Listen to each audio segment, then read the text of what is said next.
कहता नहीं अरे की गोरी हो ठीक न कैलू काम गड़बड़ा दिहलू। ये मेरा भाई है, ठीक है, ये मेरा भाई है, ये मेरे दीपक चाचा हैं, ये मेरे भाई है, ये मेरे प्रमुख जी, ये मेरे भाई है अनिल चाचा, ये भैया है, ये दोस्त सैया नहीं है जी। कि हम के मरदे चाहिए भूमिहार। अनिल चाचा, मेरे चाचा अनिल चाचा। बस करो यार, मजाक कर रहे थे। रहे दी छोड़, ये हमका पैसा की जरूरत नहीं थी। कि हम के मरदे चाहिए चाचा भूमिहार। ये लो वाह अनिल चाचा, इनका तो आशीर्वाद हम उसी दिन देखे थे। बाकी सैया की रोटी तो गावत रहो, ला बाकी आशीर्वाद तारा मिलत रहे।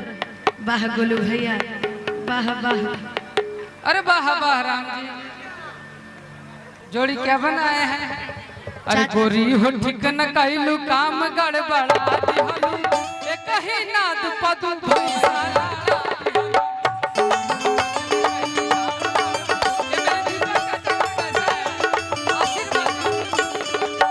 गोरी हो ठीक न कैलू काम गड़बड़ा दिहलू, एक ही नाद पदू भैसा।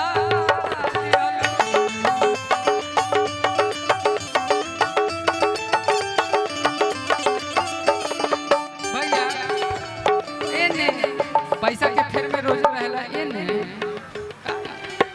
तो पैसा के फेर में ना रही, तारा इनका फेर में रही हो। सही बात, सही बात, सही बात। 2 घंटा पहले भी कहले कि कल हमरा घर में ढालई बा, तो न तू देबू न तू देबू नहीं दी।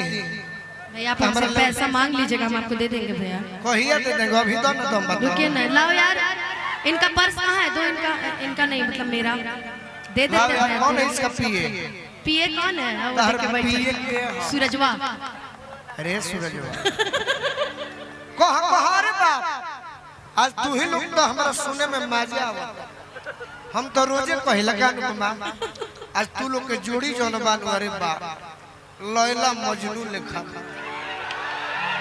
हेलो हेलो हातिम ताई ओसबा, हीर रांझा ओसबा। हाँ अच्छा मरले बनी का रौरा जुलू या मटुक ना थे या साहू भाई। आहा कहो ए रखो। हेलो एक बात कहे, पहले तू कह, हमरा पर भारी पड़ जाता रही, हम बुझलिया कि यही आई भारी हो। चलिए हाँ, आज इन्होंने मान लिया कि मैं इनके पे भारी पड़ ना भारी ना पड़बो। ना ना तू असहु भारी बाड़ू तो भारी पड़बो ना भाई। सही बात है, तभी तो हम लोग भाई बहन कहलाते हैं। कौन कहेगा? हाँ, इनसे गर्लफ्रेंड बॉयफ्रेंड कहला जाते हैं कभी कभी, लेकिन इससे भाई। अच्छा क्रिया खा के कहत हमरा के भाईए मान ले। ये हमरा बेइज्जत करत रही थी। ना ना क्रिया खा के कह लिंग के। अरे भैया कह जान रे पगल, दिलवा टूटिए जाई रे। शिवलिंग के पहले तोहनी का लड़ लस, फिर तो जानते बड़ू हम जौन कहिला उ फिर या दौड़िए जेबू ना तो मरिए जेबू। तू लोग कहला हमरा पड़ी रह रे। पहले दोनों जानी कहला, हमरा अनिल शर्मा जी पुरस्कार देनी है। अभी रहो। अच्छा आज जहाँ रहेगी वहाँ रहो। हमरा कहे गोलगप्पा न दी और सदस्य लिखा हो जाए। आज कोनो ना बोले केहू ना बात, हम अध्यक्ष ना दी। अजीत गुप्ता धन धुआं पिन बहुत बहुत धन्यवाद। हाँ तू एगो लगा लो अनुपमा है जा।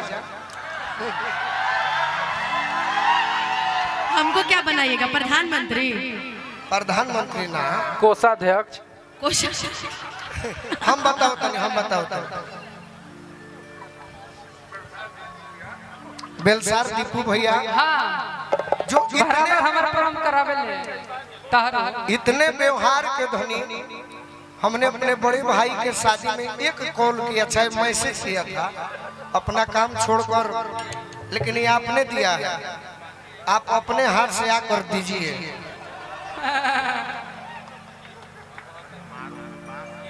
आहा हा हम तो मजाक कर ली है, सब सीरियस ले लिया। धन्यवाद। लेकिन एक बात, मैं अध्यक्ष नहीं रहूंगा, मैं समाज के लिए जीता हूँ, समाज के लिए मरूंगा। वित्त मंत्री बन उसके बाद भोजपुरी मेरा परिवार है, हम अध्यक्ष बन के तो ना रहो, लेकिन कमता गांव में अगला साल भी प्रोग्राम होई तो हम कार्यकर्ता बन के रउरा सबके साथ दे। आज अनुपमा आई बड़ी काहे हने आवा, अरे पानी न पियबू आवा ए जो मिले। आज अनुपमा आई बड़ी, हम चाहब कि कमेटी के जितना भी सदस्य बानी हमारा छोट भाई बिकू खातिर ताली रुआ सब बजाई। ओकरा बाद अगला साल से केहू के भी प्रोग्राम होई तो हम अध्यक्ष कोषाध्यक्ष ना, अनुपमा के हम अगला कार्यक्रम में वॉलंटियर रखब। बाउंसर आपके लिए बाउंसर भी बन जाएंगे, दिक्कत नहीं है।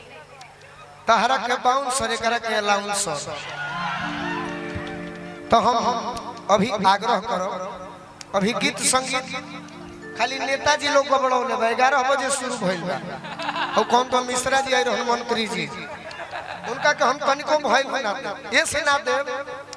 गमछी रौरे सबके, माइक रौरा सबके, मंच रौरा सबके, कलाकार के 1 लाख अपना फंड में से दीते तो हम उनकर बड़ाई करते। खाली अइले टोपी पहन के चल गइले, समय हमनी के गबड़ा देले बड़े। कार्यक्रम 1 घंटा लेट शुरू भइल बा तो ई कार्यक्रम कम से कम 5:30 बजे तक चली और उरा सब बैठ के खाली सुने के बाद हम बानी। तभी हम चाहो अरे बाप फुदेना लगौलू हा, ले लो फुदीना, ले लो फुदीना। अनुपमा के और हमारा छोट बबुआ के अभी रोरा सब जुगलबंदी सुनी, फिर हम अपन बीच बीच में एंट्री हो गई। तू गावा साथ एगो माइक वो वाला माइक एगो